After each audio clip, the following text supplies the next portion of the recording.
السلام علیکم ورحمۃ اللہ وبرکاتہ۔ محترم ناظرین، آپ سبھی کا ہمارے یوٹیوب چینل عبدالغفار سلفی آفیشیل میں خیر مقدم کرتا ہوں۔ ہمارے ساتھ ابھی ہندوستان کی جانی مانی شخصیت عالم دین فضیلت الشیخ عبدالغفار سلفی موجود ہیں۔ آپ سبھی نے یوٹیوب پہ ان کے بہت سارے پروگرام دیکھے ہوں گے، ان کے انداز بیان سے آپ بخوبی واقف ہوں گے، لیکن آج ہم پوڈ کاسٹ کرنے جا رہے ہیں اور اس میں شیخ کی زندگی کے بارے میں کچھ معلومات حاصل کریں گے۔ تو ہم شیخ سے پہلا سوال کرنا چاہیں گے کہ شیخ، آپ کے آبا و اجداد یہیں کے رہنے والے تھے یا کہیں اور سے آ کر مقیم ہوئے ہیں یہاں پہ؟ بسم اللہ والصلاۃ والسلام علی رسول اللہ، اما بعد۔ دیکھیے، آپ نے پوچھا ہے میرے آبا و اجداد کے بارے میں کہ ہم لوگ جو ہے یہیں کے رہنے والے تھے یا کہیں سے منتقل ہو کر کے ہم لوگ آئے۔ تو بنارس میں میں جس علاقے میں رہتا ہوں، اس علاقے میں بہت سارے لوگ ایسے ہیں جن کے آبا و اجداد آج سے تقریباً 200 سال پہلے، 150 سال پہلے یہاں سے تقریباً 100 کلومیٹر دور ایک قصبہ ہے مئو، وہاں سے وہ لوگ یہاں مائیگریٹ ہو کر کے آئے ہیں۔ تو وہ باقاعدہ ایک بڑی تعداد میں ہمارے بنارس میں وہ لوگ موجود ہیں۔ ان کو بلکہ عرف عام میں مئو والے کہا جاتا ہے کہ یعنی یہ مئو سے یہ لوگ یہاں آ کے بسے ہیں۔ تو میرے خاندان کا تعلق بھی اسی جو ہے قوم سے ہے، اور ہم لوگوں کے آبا و اجداد کہیں نہ کہیں مئو سے آ کر کے بنارس میں ٹھہرے۔ یہ ہے کہ دوسرا سوال یہ کہ آپ کی ابتدائی تعلیم کہاں سے ہوئی؟ دیکھیے، میری ابتدائی تعلیم جو ہے وہ کئی مرحلوں میں ہوئی ہے۔ میں بالکل یعنی نرسری سے میرا ایڈمیشن جو ہے وہ ایک ہمارے علاقے میں ایک اسکول تھا جو میرے دادا مرحوم کا قائم کیا ہوا اسکول تھا، آج بھی وہ اسکول چل رہا ہے، دارالسلام اسکول کے نام سے۔ تو اس اسکول میں میرے والدین نے میرا ایڈمیشن کرایا، اور نرسری سے لے کر کے میں نے کلاس 2 تک، درجہ 2 جو پرائمری کا کلاس ہوتا ہے، اس میں نے تعلیم وہیں سے حاصل۔ اس کے بعد ہمارے علاقے کا ایک معروف دینی ادارہ مدرسہ مظہر العلوم، وہاں پہ میں نے داخلہ لیا، اور درجہ چہارم اور پنجم کی جو ہے پرائمری کی تعلیم میں نے وہاں حاصل کی۔ اور پھر اسی کے شعبہ عربی میں جماعت اولیٰ اور جماعت ثانیہ میں نے تعلیم حاصل کی۔ اور اس کے بعد ہمارے والدین نے جو ہے مناسب یہ سمجھا کہ آگے کی دینی تعلیم حاصل کرنے کے لیے جو ہمارا مادر علمی ہم سب سلفیوں کا ہے، جامعہ سلفیہ بنارس، وہاں پہ ہم نے جو ہے ایڈمیشن لیا، اور 1999 میں عربی کی 4تھی جماعت میں، جس کو یہاں ثانویہ اولیٰ کہا جاتا ہے، اس میں نے ایڈمیشن لیا، اور 2005 تک یعنی تقریباً 7 سال لگاتار میں نے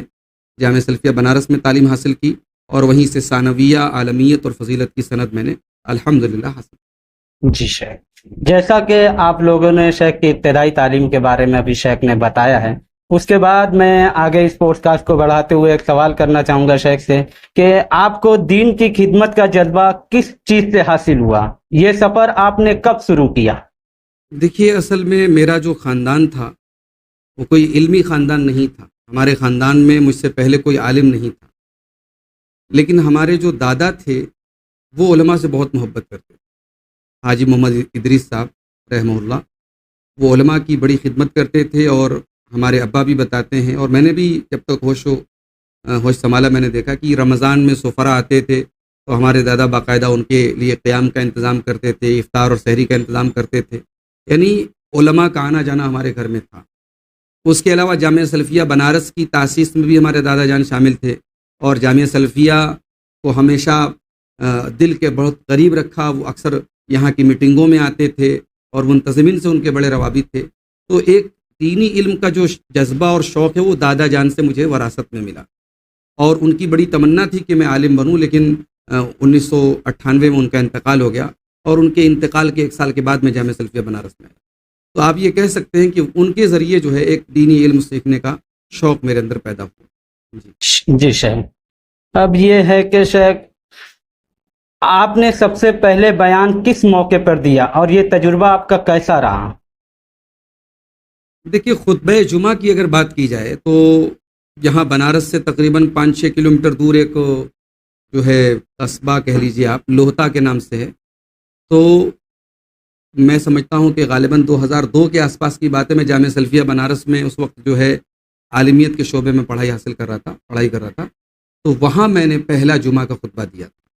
اور مجھے یاد ہے کہ وہ خطبہ جمعہ میں نے جو ہے دیا تھا ایک کتاب سے رٹ کر کے، اور جمعہ کی نماز کسی اور نے پڑھائی تھی، تو وہاں سے خطبہ جمعہ کا آغاز ہوا۔ اور اس کے بعد عوامی تقریروں کی اگر بات کی جائے تو بنارس کے مختلف جلسوں میں میرے والد صاحب جاتے تھے، اور وہ کوشش کر کے وقت لیتے تھے، اور چھوٹے موٹے 5-5 10 منٹ کی تقاریر میری ہوتی تھیں۔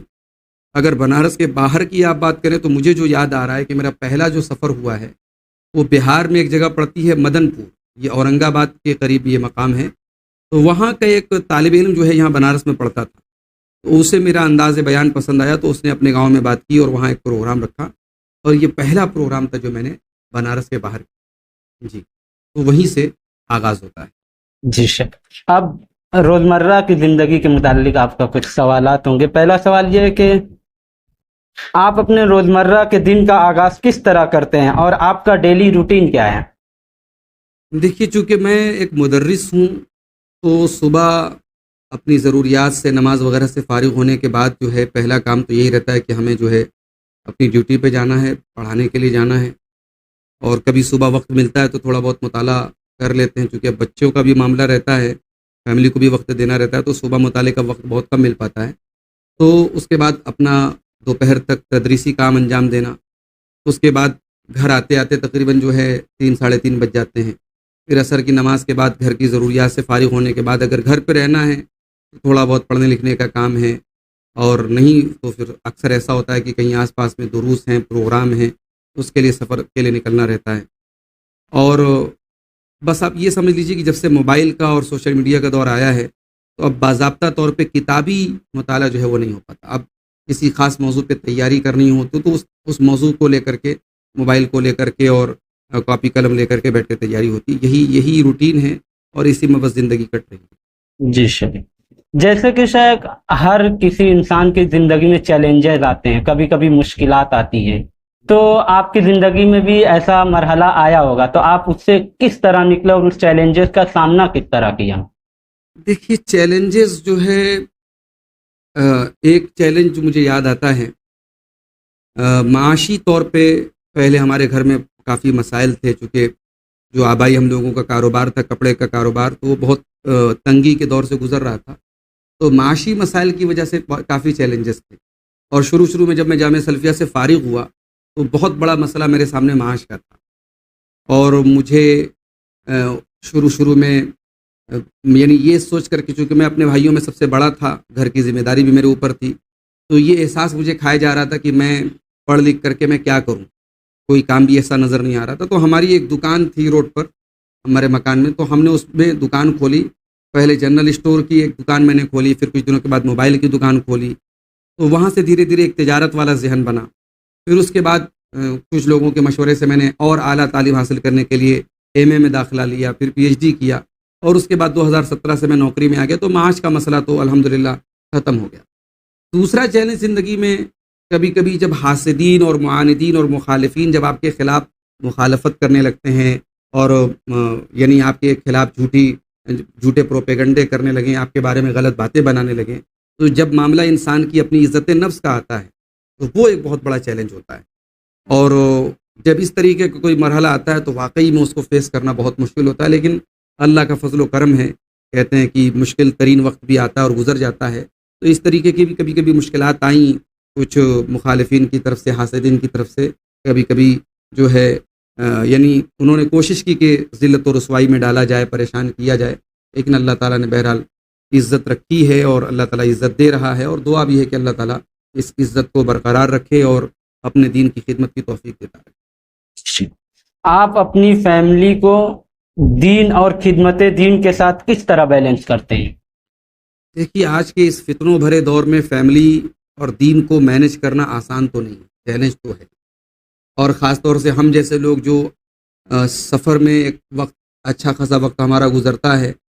تو فیملی کو دین سے جوڑے رکھنا بہت مشکل ہے، لیکن میں اللہ کا شکر ادا کرتا ہوں کہ اس نے ایک دیندار بیوی بھی ہم کو عطا کی، ہماری اہلیہ بھی ماشاءاللہ عالمہ ہیں، اور وہ بھی بچوں کی تربیت کے تعلق سے بہت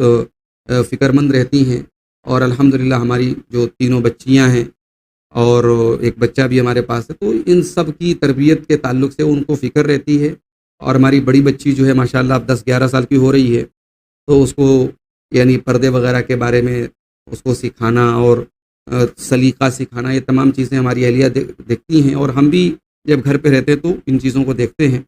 لیکن بہرحال میں یہ ضرور کہنا چاہوں گا ناظرین سے کہ آج کے اس فتنوں کے دور میں ایک بہت بڑا چیلنج ہے فیملی کو دین سے جوڑے رکھنا اور فتنوں سے بچانا۔ اور آگے کیا حالات ہوں گے ہم نہیں کہہ سکتے، فتنے دن بہ دن بڑھ رہے ہیں، بس یہی دعا کر سکتے ہیں کہ اللہ تعالی ہم سب کو اپنی اپنی فیملیوں کو دین سے جوڑے رکھنے کی توفیق دے، اور زمانے کی فتنوں سے اللہ تعالی ہم سب کی حفاظت کرے۔ اب یہ اس پوڈ کاسٹ کا تیسرا اور آخری مرحلے میں ہم پہنچ گئے ہیں، تو شیخ یہ ایک سوال یہ ہے کہ کبھی ایسا وقت آیا جب آپ تھک گئے ہوں یا آپ کی ہمت ٹوٹنے لگی ہے، اس وقت آپ نے کیا کیا؟ دیکھیے ایسا ہے کہ ہمت ٹوٹنے کی جہاں تک بات ہے تو مجھے ایسا نہیں لگتا کہ ہمت ٹوٹ رہی ہو۔ ٹھیک ہے، کبھی کبھی بیچ میں ایسے افسوسناک لمحات بھی آئے جب لگا کہ لوگ اتنے پیچھے پڑے ہیں تو اس میدان کو چھوڑ دیا جائے، مگر پھر یہ بھی نظر آتا ہے کہ دعوت کا اتنا بڑا میدان ہے، اور آپ دیکھیں کہ ہماری جماعت میں جو خطبہ ہیں، جو مقررین ہیں، یعنی جو منظر عام پہ رہنے والے خطبہ ہیں، بہت محدود تعداد ان کی نظر آتی ہے، اور جو محنت کریں اور مطالعے کے ساتھ ایک اچھا خطاب پیش کرے، اس طریقے کے خطبہ کی بڑی ضرورت ہے ہماری جماعت۔ تو یہ تمام چیزیں بھی سامنے رکھ کر کے الحمدللہ یہ احساس ہوتا ہے کہ چلو جب تک اللہ تعالیٰ کام لے رہا ہے ہمیں کام کرنا ہے۔ اور زندگی ہے، کبھی کبھی سفر میں جب مصیبتیں آتی ہیں، پریشانیاں آتی ہیں، کبھی کبھی ایسا بھی ہوا ہے رات بھر سفر، ٹرین کا ٹکٹ کنفرم نہیں ہوا، لیٹرین کے پاس کھڑے ہو کے سفر کرنا پڑا، کبھی کبھی ایسا ہوا کہ کسی وجہ سے فلائٹ مس ہو گئی، کبھی کسی پروگرام میں منتظمین کی طرف سے جو ہے بدسلوکی کا مظاہرہ ہوا۔ تو اس طریقے کی چیزیں ہم لوگ یہ سوچ کر کے فیس کرتے ہیں کہ یہ زندگی ہے، اگر ہمیں 10 لوگ عزت دے رہے ہیں اور کہیں اگر کوئی ایک آدمی ایسا سامنے آ گیا جو جس کی طرف سے ہمیں ناخوشگوار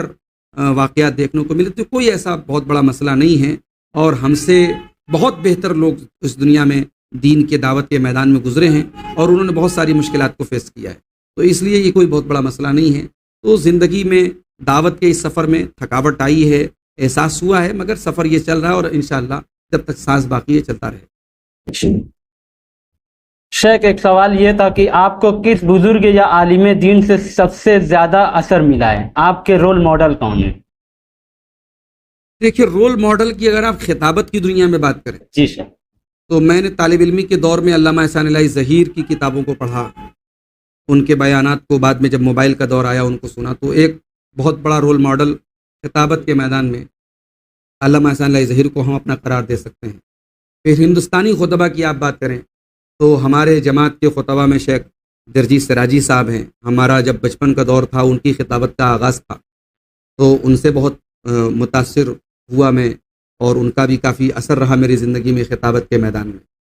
خطابت کے میدان میں جب میں اور آگے بڑھا اور علماء سے جب رابطہ ہوا، تو ہماری جماعت کے جو اور جید علماء ہیں، خطبہ ہیں، شیخ جلال الدین قاسمی حفظہ اللہ ہیں، اسی طریقے سے شیخ عبدالعظیم اور عبدالحسیب مدنی حافظہم اللہ ہیں، اسی طریقے سے شیخ ابو زید ضمیر ہیں، تو جماعت کے جتنے تمام بڑے بڑے خطبہ ہیں ہمیشہ ان سے سیکھنے کی، شیخ ظفر الحسن مدنی ہیں، ان سے سیکھنے کی کوشش رہتی ہے اور ان سے استفادہ کی کوشش رہتی ہے۔ اور سب ہمارے جماعت کے جتنے ہمارے علماء ہیں، خطبہ ہیں، ان کے اندر سلفی غیرت ہے، دینی غیرت ہے، منہجی غیرت ہے، وہ سب ہمارے لیے رول ماڈل۔ اگر آپ مرحومین کی بات کریں تو ہندوستان کی سرزمین پر میاں صاحب سید نذیر حسین محدث دہلوی، ان کی زندگی کو پڑھتے ہیں، علامہ ثناء اللہ امرتسری رحمۃ اللہ علیہ کی زندگی کو پڑھتے ہیں تو آنکھوں میں آنسو آ جاتے ہیں کہ ان علماء نے کتنی قربانیاں دی، ان علماء نے مسلک سلف کی ترویج کے لیے، کتاب و سنت کی ترویج کے لیے اپنا سب کچھ قربان کیا، اور انہی کی قربانیوں کی بدولت آج ہندوستان کے چپے چپے میں اہل حدیث موجود ہیں اور سلفی منہج سے وابستہ لوگ موجود ہیں۔ تو یہ تمام علماء، چاہے میاں صاحب سید نذیر حسین محدث دہلوی ہوں، چاہے علامہ ثناء اللہ امرتسری ہوں، یا اور بعد کے علماء میں اگر دیکھیں تو مولانا اسماعیل گوجرانوالا ہوں، اور ہمارے بنارس کے علماء میں اگر آپ بات کریں تو ہمارے جامعہ سلفیہ کے جو شیخ الجامعہ تھے مولانا عبدالوحید رحمانی صاحب رحمہ اللہ، اسی طریقے سے ہمارے موجودہ اساتذہ میں ہمارے استاد محترم شیخ اسد اعظمی حفظہ اللہ ہیں۔ تو یہ تمام لوگ ہمارے لیے جو ہے رول ماڈل ہیں، اور ہم ان سے سیکھتے ہیں، انہی سے ہم نے پڑھنا سیکھا ہے، لکھنا سیکھا ہے اور بولنا سیکھا ہے، تو ان تمام علماء کو ہم اپنا رول ماڈل سمجھتے ہیں۔ یہ شیخ بہتر ہے۔ نوجوانوں کے لیے آپ اپنے تجربے کی روشنی میں کیا پیغام دینا چاہیں گے؟ دیکھیے نوجوانوں سے میں یہ کہنا چاہوں گا کہ آپ سب سے پہلا کام تو یہ کریں کہ اپنے آپ کو اچھی ایکٹیویٹیز میں انوالو رکھیں، بزی رہیں۔ خالی دماغ، خالی انسان جو ہے نا، یہ فتنوں کا شکار بہت جلدی ہوتا ہے،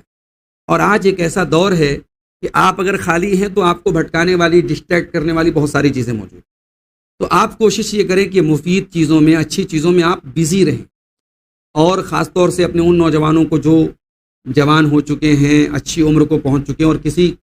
کوئی ڈھنگ کا کام نہیں کر رہے، ان سے میں کہنا چاہوں گا الحمدللہ حلال روزی کمانے کے بہت سارے راستے ہیں۔ آپ اچھی سی جاب کریں، اچھا سا بزنس کریں، حلال رزق کھائیں، والدین کے لیے، اپنی فیملی کے لیے آپ رحمت بنیں، زحمت نہ بنیں، سماج کے لیے بھی آپ ایک نعمت بنیں۔ اور نوجوانوں سے یہ بھی کہنا چاہوں گا فتنوں کے اس دور میں علماء سے جڑ کے رہیں، خاص طور سے آپ جو علماء کتاب و سنت کے دائی ہیں، جو منہج سلف کے دائی ہیں، ان علماء سے آپ ایسا جڑیں کہ ان سے رہنمائی حاصل کریں، فتنوں کے بارے میں ان سے پوچھیں، تاکہ سوشل میڈیا کے اس دور میں وہ لوگ جو علماء نہیں ہیں، بہروپیے ہیں، اور علماء کی جگہ لے کر کے وہ آپ کو بہکا رہے ہیں، گمراہ کر رہے ہیں، ان کے فتنے سے آپ کیسے بچیں گے؟ علماء کے ذریعے بچیں گے۔ آج کتابوں کے مطالعے کا دور ختم ہو رہا ہے، کتابیں لوگ نہیں پڑھ، تو کم سے کم آپ موبائل کا ایک مفید استعمال کریں، اچھے علماء کے بیانات سنیں، ان کے دروس میں شامل ہوں، ان کے مجالس میں شامل ہوں، اور کوشش کریں کہ زندگی کی آخری سانس تک آپ علم دین حاصل کرتے رہیں۔ علم دین سے آپ کا تعلق جو ہے، آپ ٹھیک ہے کسی مدرسے سے نہیں پڑھے، آپ عالم نہیں ہیں، لیکن طالب علم تو آپ زندگی بھر رہ سکتے ہیں، تو اس لیے طلب علم کا یہ سلسلہ چلتے رہنا چاہیے۔ یہ میرا پیغام تمام نوجوانوں کو۔ اس پوسٹ کاسٹ کا اب آخری سوال یہ ہے کہ شیخ، آپ مستقبل میں اپنی دعوت کو کس سمت میں لے جانا چاہتے ہیں، یا کیا کوئی خاص ارادے کے تحت یہ دعوت ہے آپ کی، یا کیا ہے؟ دیکھیے ہندوستان کے موجودہ ماحول میں مجھے ایسا لگتا ہے کہ اسلام پر بہت سارے جو اعتراضات ہو رہے ہیں، اور بہت ساری غلط باتیں پیغمبر اسلام کے بارے میں اور اسلام کے بارے میں بیان ہو رہی ہیں، تو ان کا ایک معقول جواب بھی دینا ضروری ہے، اور اس کے لیے بھی ہماری علماء کی ایک ٹیم ہونی چاہیے۔ تو ایک میرے ذہن میں یہ ایک خواب بھی ہے اور ایک ارادہ بھی ہے کہ کوئی ایسا پلیٹ فارم ہم بنائیں یا کچھ ایسی کوشش کریں کہ اسلام کا ہم دفاع کریں، اسلام کے تعلق سے جو غلط اعتراضات ہیں، جو الزامات ہیں، ان کا ہم جواب دیں۔ دوسرا کام جو میرے ذہن میں ہے، اللہ سے دعا کیجیے اللہ اس کی توفیق دے، کہ خطابت تو اردو میں ہم کرتے ہیں الحمدللہ، اور ایک اردو داں طبقہ مستفید ہو رہا ہے، لیکن ہم یہ چاہتے ہیں کہ انگلش زبان میں بھی اللہ تعالیٰ اتنی صلاحیت دے بولنے کی کہ وہ طبقہ جو انگریزی سے واقف ہے اور اردو نہیں جانتا ہے، میری رسائی اس طبقے تک بھی ہو، وہاں تک میں پہنچوں اور ان کو دین کی باتیں بتاؤں۔ اور کبھی اللہ تعالیٰ توفیق دے تو ہندوستان کے باہر دوسرے ملکوں میں جا کر کے اس طبقے تک جو انگریزی داں طبقہ ہے، اس تک دین کی تعلیمات کو پہنچایا جائے۔ یہ میرا ایک ارادہ ہے، دعا کیجیے اللہ تعالیٰ اس ارادے کو پورا فرمائے۔ بہت بہت شکریہ شیخ آپ کا کہ آپ نے اپنی مصروفیت کے باوجود